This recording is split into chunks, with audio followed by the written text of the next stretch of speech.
How easy is it to make a comedy sketch about Shaq go viral? How Neanderthal was the coaching back in the 80s? Can comedy give us better insight into coaching sports? The only question left is, say it with me, you in? Hey sports fans, Coach Nick here, and welcome to the B-Ball Breakdown Podcast. Today I am excited to bring on the show Ted Alexandro, who is a stand-up comedian from New York City and who's also been on Conan, Comedy Central, and tours with Jim Gaffigan. So, Ted, I can't thank you enough for coming on the show and giving us a unique perspective on basketball and comedy. Oh, thanks for having me, Nick. I'm excited that we could do this. Well, I can't, this is random where somebody tweeted out a bit of yours, and it was a very short bit about that related to Shaquille O'Neal, and I watched it, and I just sort of felt compelled to tweet to you, and you got right back to me. Thank you. That was really nice of you. It was cool to I love those kind of random connections. So when I got your message, I was like, oh, this is perfect. Yeah. So, I felt like, the compulsion is there. I usually try to not act on my compulsions, but this one was there, and I what could happen? So, I thought we could quickly play the clip or a piece of the clip just so the people listening can get a handle on what your thing was, and then we can discuss after we come back a little bit about the genesis of this. That sounds great. My fiance and I are getting married this October. She is in her very early 30s, and I am in my late 40s. They say a woman's sexual prime is her 30s, so she is in her sexual prime, and I am not. I'm past my prime. Like, do you remember when Shaq played for the Celtics? That's me. He didn't look like himself anymore. He had a hard time getting up and down the court. Some nights he was really an embarrassment. And I bet there were nights where Shaq's teammates got very angry at Shaq and said, like, Shaq, do you even want to play with us? Do you have any passion for the game anymore? Do you care? And I'm sure Shaq was like, no, guys, it's not that at all. I love you. It's just that I'm a little older now. It takes me a little longer to warm up. Maybe if you could just fucking be a little patient. Shaq probably said to them. So, I think the genius of comedy tends to be, for me, the best stand-up is when you can be saying something in one sense, using a metaphor in the other, but everybody knows what you're saying, and it just keeps getting more and more accurate, better and better, and more clear what you're trying to really say. So, how hard was that bit to come up with when you were writing it? Well, hard is an interesting choice of words considering the bit, but yeah, I think it was kind of like, how do you talk about a subject that is personal and kind of vulnerable, like getting older and kind of dealing with erectile dysfunction issues or things of that nature, or, like how do you make that funny and about it in a vulnerable way? So yeah, the way that I'll sit down and kind of just journal, get things down. So somehow, as I was writing about this issue, I'm married for coming up on a year now, happily married. But yeah, this has been like kind of an issue here and there. So it's like, well, how do you talk about it and make it funny? So the image of Shaquille O'Neal playing for the Celtics, I was talking about being past my prime, and I just remember Shaq on the Celtics, and I thought, it was a great for somebody who used to be better than he is now. So I just took that metaphor and kept building on it. And I just feel it was really wrong of Shaq's teammates to treat him that way. He was a legend. He had accomplished a lot in the game. And sure, if Shaq were to be honest with himself, he would admit that basketball didn't mean as much to him as it once did. There was a time when all Shaq thought about was basketball all day, every day. But not anymore. He was an older man and in a lot of ways wiser. I think when I was younger, maybe a joke would have stopped after the first line, the second line. But luckily, after 25 years doing comedy now, you try to just keep adding those layers, and this joke kind of took on a life of its own. And, you know, I don't want to even like pick it apart so much that it actually ceases to be funny. I know, but I do find what I do on the basketball court on the videos is I break down what's going on in the details. And so I love to actually hear, you know, how you build a joke like that up, because except for that same reason, it's, you know, you almost can kind of continue to mine the funny. Now, is there a moment when did you write that, like, were there too many points that you were making all in a row that you had figured, oh, I have to kind of trim this down and make it a little bit shorter? Or did it just kind of come out perfectly the first time? You know, that was one that kind of kept building. Like I came out with maybe like a shortened version of what you just played. But then I found like, it's almost like if you're paying attention, the audience lets you know, like if there's more meat on the bone. So it's like, all right, let me explore. Let me add another line about like his teammates being angry, about him. You know, like just kind of extend. The more you extend it out, because it is a metaphor and you're not saying what you're really talking about, it just gets funnier and funnier. And also my own emotion behind it of saying, like, I wish, you know, that his teammates could have appreciated, you know, that he did have some good nights, you know. So just bringing that, you know, the performance is part of it too. But it's a fun bit to do because it is so personal. And what's cool is that it does resonate with so many guys who say to me, yeah, I'm Shaq on the Celtics too. So that's been a nice thing when things resonate, or maybe allow couples to laugh about something that it can be, you know, upsetting at times. And I just think it was very unfair of Shaq's teammates to treat him like that. He was a legend. He had done a lot in the game. He deserved better. And then if you look back, Shaq had some really good games for the Celtics. Not every game, but on some nights he looked like the Shaq of old, and I just wish his teammates could have appreciated that instead of harping on the nights that he had difficulty performing.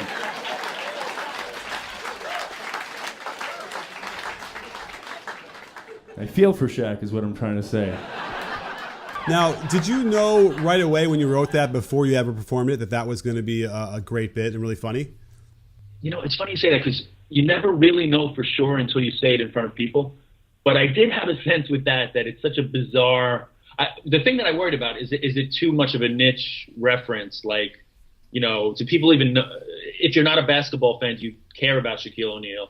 If you are a basketball fan, how many people remember him on the Celtics? But what I find is, like, Shaq is enough of a cultural touchstone now that they know him, and then just the idea, okay, he's past his prime. Maybe they didn't know he was on the Celtics, but it all comes together that it works, if people are basketball fans or not. For sure, because I was thinking, like, you know, Michael Jordan in Washington could have been another possibility. So was it Shaq always, or were there any other possibilities of other washed-up players, like even like Carmelo Anthony maybe now, or somebody like that? You know, it was always Shaq for this bit, just because I think he's such a big guy too. He's like, you know, Superman. He's like the epitome of a guy who was dominant, you know. So for me, just when I wrote the bit, it was always Shaq on the Celtics. Okay, yeah, and you're right. And Shaq is just funny. Like, I saw the Uncle Drew movie, and it was good. And he just is innately funny. He's that, and probably doesn't even know he's funny, and he just sort of just is funny. So. Yeah, and I think Shaq was the right guy because he is goofy and funny and almost like he's larger than life, you know. When Shaq was in his prime, he was the dominant force on the floor, and I'm sure it was easy for him to find shoes that fit his incredibly large feet, but it might not be that easy for you to find the shoes you're looking for, and the internet is crammed full of confusing sites that don't guarantee you get what you ask for. StockX is an even better way to get the hottest new sneakers as they're just hitting the shelves. StockX is a revolutionary new marketplace for buying or selling 100% authentic sneakers, streetwear, watches, and handbags. And here's the cool part about it. StockX uses the same principles as the stock market to make your purchases by giving you real-time market data for intelligent buying and selling. You'll see exactly how much an item has sold in the past and what it's selling for now. Best of all, StockX has removed the risk from buying and selling online. Total anonymity between buyer and seller.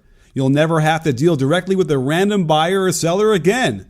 StockX has experts that verify every item, making sure everything you get is 100% authentic. Visit StockX.com/CoachNick now, and you'll see what an incredible platform this is. That's StockX.com/CoachNick. Now you know. Well, let's talk a little bit about like your connection to basketball itself, because I don't often run into comedians who are into basketball, and so I'm kind of curious what the genesis of that was, and like who's your team and who do you like? Yeah, well, there's a lot of us that do. A lot of us comedians talk hoops and even go to games from time to time. For me, I grew up playing basketball. I played a little bit of high school basketball in Queens, New York. So yeah, for me, it was just I love the game. My brother is a coach and coached girls basketball in Connecticut, so he's a big fan of your show. I mean, I'm familiar with the show and love it. When I told my brother that I was doing Conan, he was excited, but when I told him I was going on B-Ball Breakdown, he was over the moon. So wow. My family is huge into basketball. My brother especially is into analysis, and as a former coach, he very much into all that stuff. So for me, as a fan and a comedian, I think my brain just sometimes goes there when I'm writing, or jokes that maybe basketball could be an analogy for, or just topics that maybe make a larger kind of larger point that I can use something comedically that I know about in basketball that I think will be relatable. So yeah, for me. I'm just a huge fan. So there's points where my brain naturally goes to talking about sports. Well, you mentioned you played a little bit of high school basketball. What kind of, who would you compare yourself to? What kind of player were you? Like, is there an NBA player now that you were like at that level? I wasn't even like Shaq on the Celtics. I was I was a kind of a useless two guard. I was decent shooter. I was kind of everyone on my team was 6'1" with the same skill set. I played for St. Francis Prep in Fresh Meadows, Queens, and we were all kind of like 6'1" guys with minimal abilities, but we all happened to go to the same school. Right. Well, do you remember, what kind of remember the offense that you ran? Is that clear? Do you remember any kind of details like that? It was just a lot of kind of pick and roll, coming to the foul line, and the big man would come up, and that kind of thing. It was, looking back, it was all very basic compared to stuff that goes on now. Like the 3-pointer was hardly used as a weapon. I graduated in 1987, so the evolution of the game is pretty staggering. Even in our lifetime. I mean, especially in these last few years, right? I think about, I often think about how coaching, and I'd be interested to hear your thoughts on this. Coaching kind of, I felt like inhibited the growth of the game for so many years, because it was like, if you're big, go down to the blocks. If you're small, do this. There were so many coaching doctrines that, when I think of guys like Rasheed Wallace or Derek Coleman, guys that clearly had the skill set that could have flourished, but it was really just coaching and ingrained thinking that didn't allow these guys to do the things they're doing now. Well, you remember the movie Star Trek 4 when they come back to Earth during our time? Yeah. And then so Chekhov has a brain injury, and they burst into the operating room, and Bones is like, "What are you doing, man?" He's like, "Well, we have to drill a hole to relieve the pressure." He's like, "You don't drill holes in the guy's head. What is this, the medieval times?" And I truly feel like when I encounter coaches who are still around today, or certainly thinking back about what we used to do back then, I feel exactly that way. And I was that coach as a really young coach. I'm about your age. And I can't believe the things that we did. I mean, and I rail about it. I was just on Twitter railing about even running suicides and the notion that you'd waste all this precious time in a practice running a random amount of distance sprints under a 30-second time frame, when instead of actually practicing the skills that would get you better, and then throw the cardio in there in the drill. People are still yelling at me about the value of this notion of running and punishing the running. It just blows my mind. So did you have that kind of practices too, where you're just running sprints all the time? Yeah, that's such a good point, because I just flashed back to doing sprints, jumping up and touching the backboard or jumping up and touching the wall. A lot of our practice was dedicated to that kind of stuff instead of like skills or offensive sets, Yeah, that shooting thing. Yeah. Yeah, it's pretty wild to think back the level of coaching that we received. Oh, how about this? I had lunch with one of my mentors, and we were both lamenting about all the mistakes we made.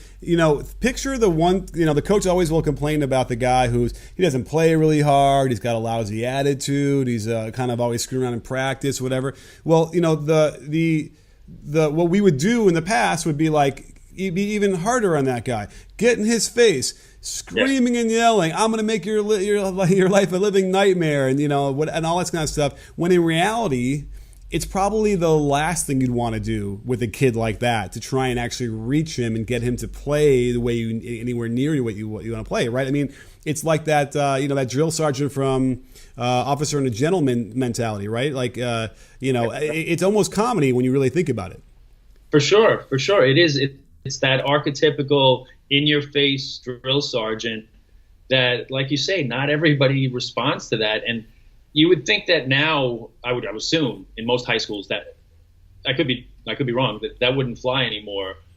Just in terms of interpersonal skills, talking to people that way, but also in terms of coaching, what kids are going to respond to or what players are going to respond to. So yeah, hopefully all of that has evolved over the years. And another thing that I think about is with Dirk Nowitzki and stuff like that. You think back to the ways that foreign-born players were discussed, right? Like that they're soft, or that all they can do is shoot, or whatever. So all of these ingrained ways of thinking that have all fallen by the wayside. Like the NBA now is so international. It's just amazing how I think a lot of the thinking really held the game back for so long. Oh, I agree. And it is the coach's fault. There was just not a lot of creativity, a lot of dogma that we're still fighting now to help break through that. Are there any coaches in the NBA now that you what's that? I was going to ask, do you think that Don Nelson was the pivotal guy that changed that thinking in terms of international guys? Oh, probably. I mean, the only problem, I feel like Don Nelson in these days might not. He was so quirky and odd in a way, the way he coached and did those things, that I feel like he never, it didn't take hold in a serious way. They're like, oh, that's just him doing it, as opposed to saying, oh, well, that's interesting. Maybe we should all do that. So he might be the father of it, but I just kind of almost feel like, looking, and I wouldn't have known this then, but knowing it, looking back on it now, it just feels like, and for whatever worse, it just seemed like they just sort of, it was a novelty, and no one's ever going to take that seriously. Now, like Rick Pitino came in, and less of the Euro stuff, but certainly the threes and all the things that we see now, that might have taken a little bit more hold, I think, even though it took forever. But I was just kind of curious, are there any coaches now in the NBA that you respond to, or that you actually think are worth that you just really respond when you see them on the sidelines?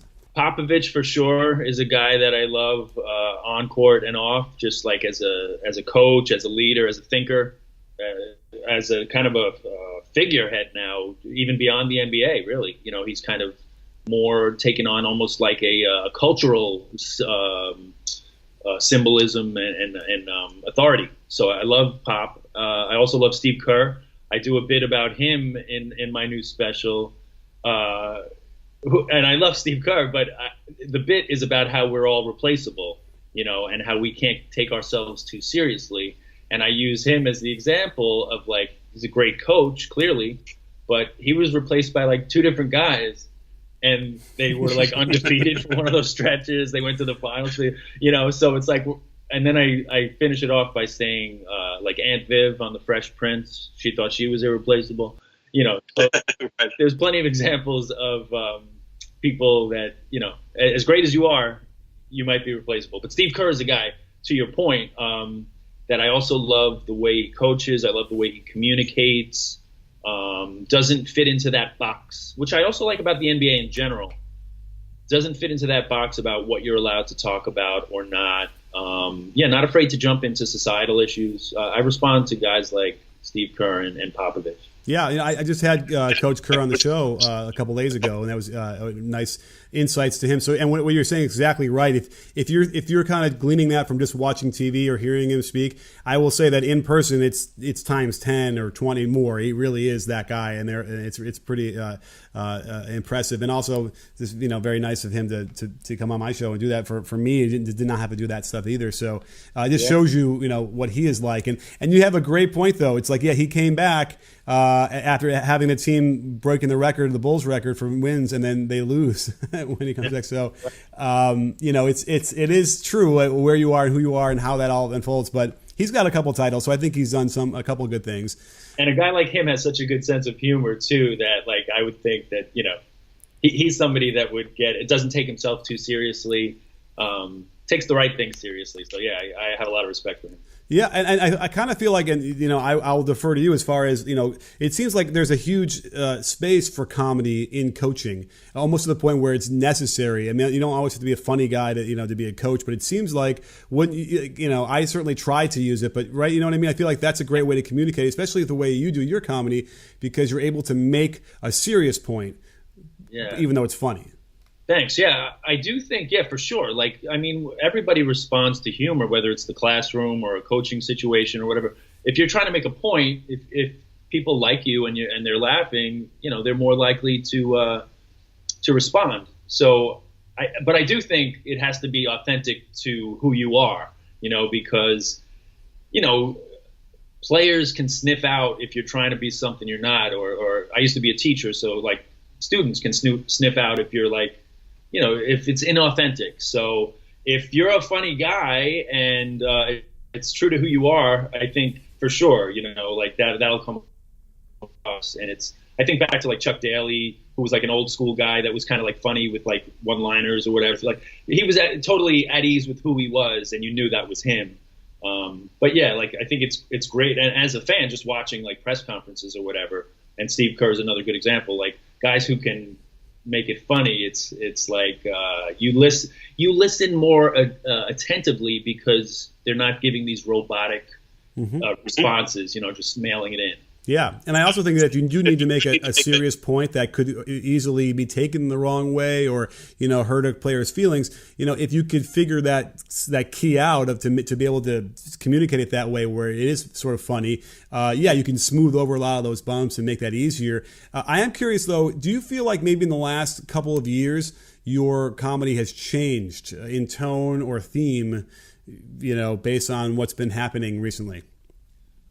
I would say, like I said, I've been a comedian for 25 years. So over that span of time, I've changed as a person, from a 25-year-old to an almost 50-year-old. So you change. So kind of your comedy reflects that. So I would say, I've probably become more socially engaged with the world, more, you have a broader perspective, generally speaking, but also involvement with certain movements and activism over these last, I guess, maybe 7 years or so, from Occupy Wall Street to Black Lives Matter, some of the, the fight for 15 for minimum wage, these different things that I've kind of been involved in and out of. So that can't help but kind of infuse into my comedy somewhat, or the perspective, even if it's not overt. But because I try not to, I don't want to make it heavy-handed or preachy. Like you said earlier, if you can make a point that is funny, then people are more receptive to it. Mm-hmm. So my goal is always to make them laugh. It's not like I'm trying to, I'm not trying to hammer through points. I work backwards from what's funny, and if there's a point, that's great.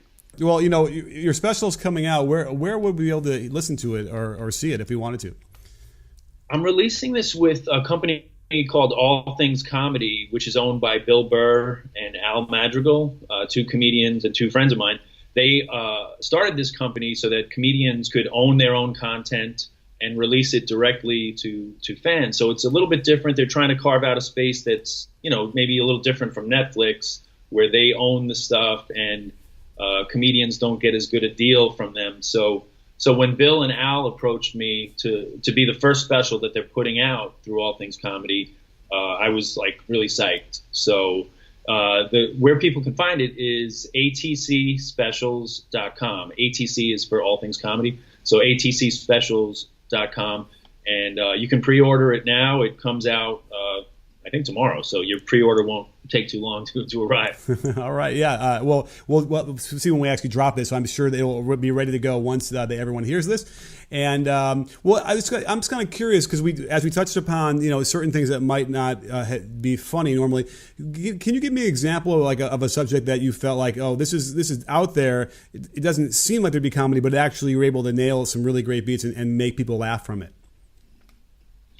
I did some stuff about police brutality that was like, it's kind of murky waters, because when you're at a comedy club, people, they kind of want to escape stuff like that, But to me, it's almost like, you're walking on the tightrope a bit, because like when you're venturing into topics like that, the target becomes smaller, so you have to hit the target in order for people to laugh. So I did a bit about police brutality that, like, kind of just using the analogy of, like, just because you haven't experienced something doesn't mean that it's not real.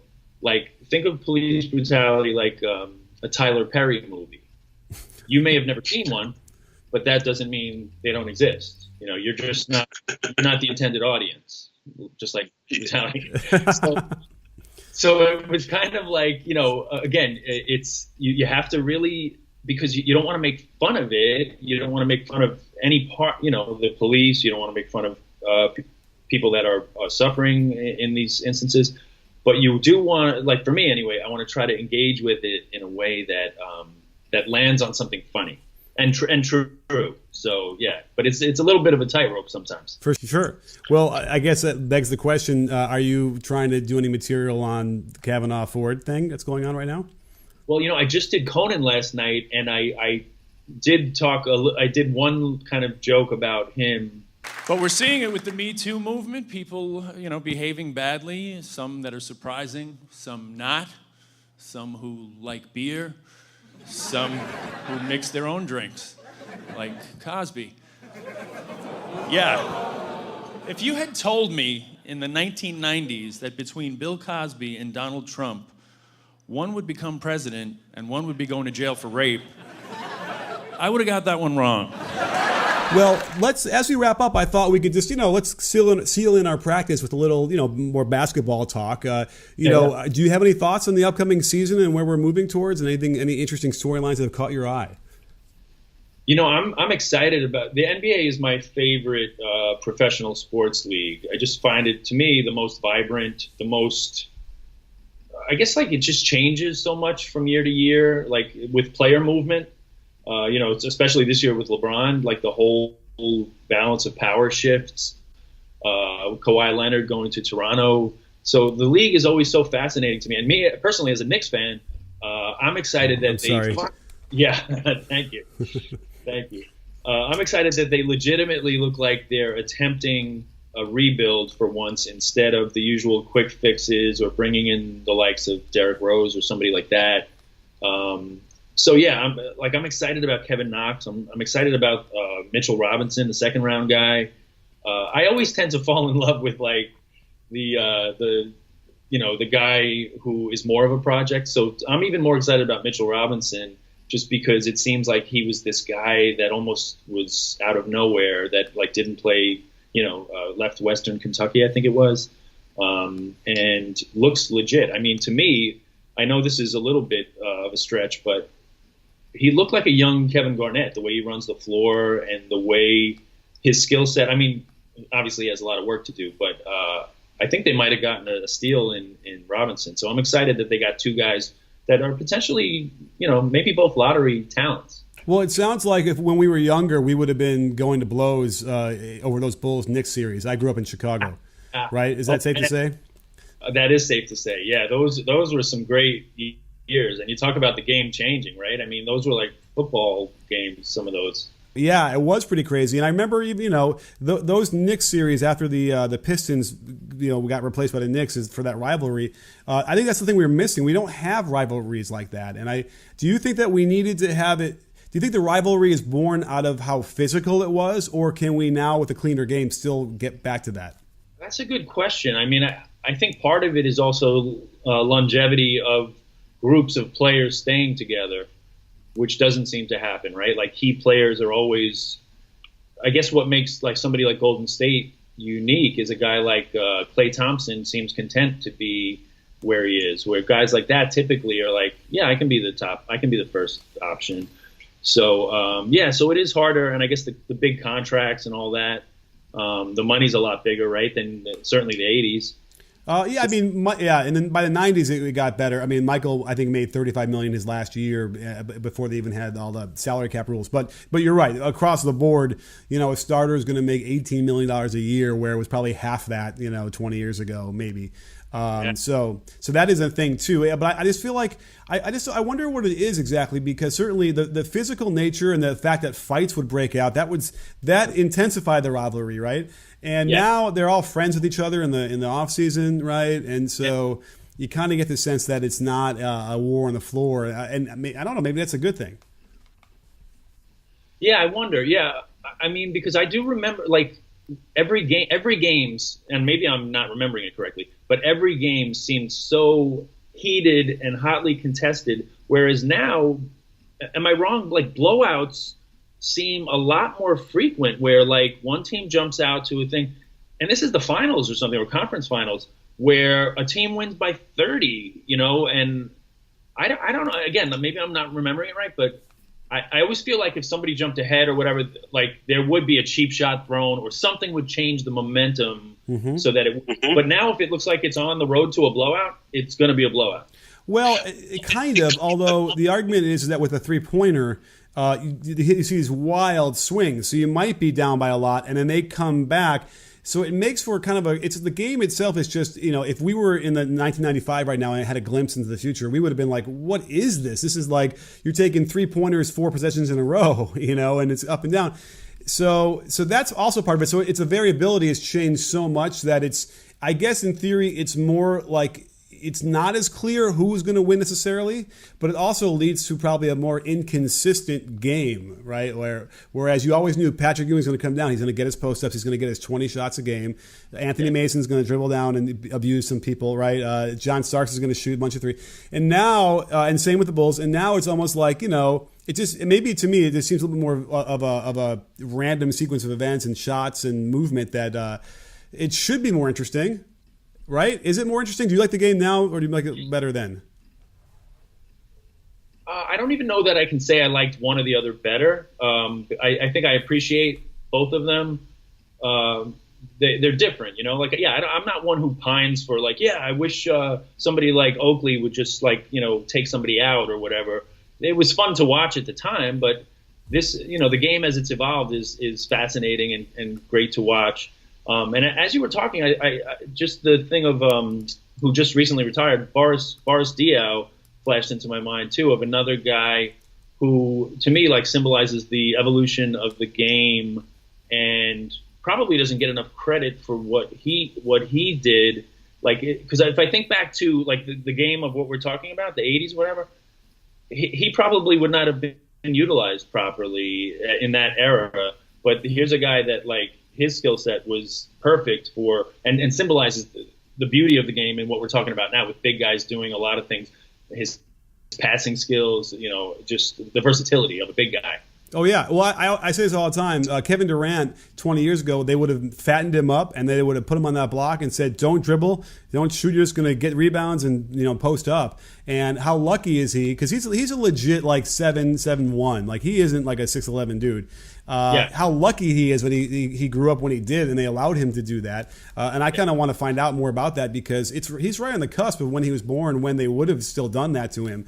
And how it didn't happen that way. And so now, we're now going to be seeing what Kevin Durant looks like now. That is a center in 5-6 years, right? That's what the center of the body's going to look like, Clint Capella kind of guy, and but with skills. So it's kind of crazy that again, getting back to that conversation before, these coaches had these thoughts in their head, and it seemed, I guess, to make sense. But it's almost like religion, right? Somebody wrote down stuff in the Bible at some point, right? And they kind of had to be well, how many times should we shake this thing before you say this thing and then do that thing, right? And they're like, how about 3? I don't know. I don't want to be sacrilegious, but it's kind of the same thing with basketball fundamentals. For sure. Yeah. And it's also groupthink, right? Like, it's like nobody wants to lose their job either for being the one who comes up with some, like what Patino did, right? You're putting yourself on a limb. If you're the one who does take a chance and try to do this thing that nobody else is doing, it better work, right? Oh, yeah. I wish I was a coach now, like a young coach coming up, because I had envisioned this idea of like threes raining down and spread and the whole fun thing. But there was just simply nothing to look at first. Although now we look back, we realize, yeah, Patino did it. It was there. We didn't really realize it. They did it at LMU back in the late 80s, right? And then Oklahoma did it. Or Oklahoma, Harvey Grant played at Oklahoma or wherever he played. So what I mean? So it was there. And, it's almost like right in front of us, and nobody could quite figure out until D'Antoni or whoever it was finally broke through and made it happen, and then they started winning. So interesting stuff, and Ted, I can't thank you enough for coming on the show and giving us some insights from a unique perspective. Oh, my pleasure, Nick. Yeah, let's do it again. Great to meet you, and looking forward to talking more in the future. Yeah, it's great to connect with you via Skype, even though you were like about 5 miles down the road right now. So we'll do it in person next time.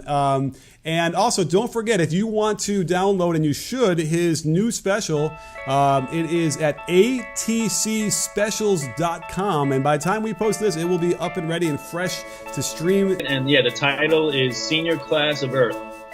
All right, looking forward to it. And thanks so much for coming on. And don't forget, sports fans, at B-Ball Breakdown, we're not a channel, we're a conversation.